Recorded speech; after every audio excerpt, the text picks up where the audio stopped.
In a surprising turn of events, the Indiana Pacers have requested that Tyrese Haliburton's father, John Haliburton, refrain from attending games following a post-game confrontation with Giannis Antetokounmpo.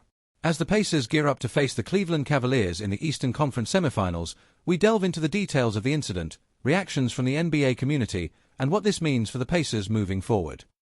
Cleveland, Ohio. Following his on-the-court confrontation with Milwaukee Bucks star Giannis Antetokounmpo after the Indiana Pacers eliminated them, Tyrese Haliburton's father will not be attending games against the Cavaliers.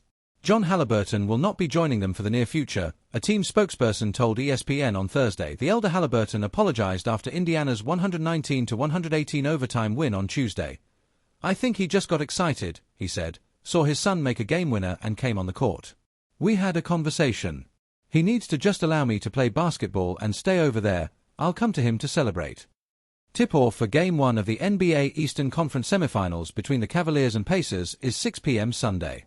Here is what else Indiana and the national media are saying. The Cavs last played the Pacers to close the regular season.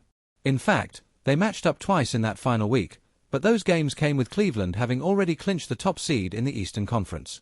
Coach Kenny Atkinson sat his starters in 2 losses. Both teams sat key players in the regular season finale, and their other 2 meetings came within a 3-day span. Even then, a mild groin strain took Haliburton out of the first game. Starting forward Aaron Nesmith had yet to return from an ankle injury. Also, the Cavs had yet to acquire DeAndre Hunter for Caris LeVert and Georges Niang. With that in mind, these teams are practically strangers, writes Dustin Dopirak of the Indianapolis Star. "I would bet that this happened a lot in NBA history, a lot where we really haven't seen this team at full strength really all year," Haliburton said in Dopirak's story. "I missed, obviously, 2 of the games. We didn't have AA. The film is weird." Hall of Famer Dwayne Wade recently praised how Indiana's coaching staff worked with breakout point guard Andrew Nembhard. A second-round pick in 2022 from Gonzaga, Nembhard is averaging 10.0 points and 5.0 assists this season. He's been consistent for much of his 3 seasons in the league, making the most of his opportunity as a second-round selection. However, Nembhard picked up his play in the playoffs. He's averaging 15.0 points with 4.8 assists in 32.2 minutes per game. "I got an opportunity to work the Olympics this summer and I got a chance to see Team Canada, and Nembhard was on Team Canada," Wade said on the Time Out podcast, as pointed out by Andre de Guzman of NBA Analysis. "What I saw was the coaching staff of Indiana out there.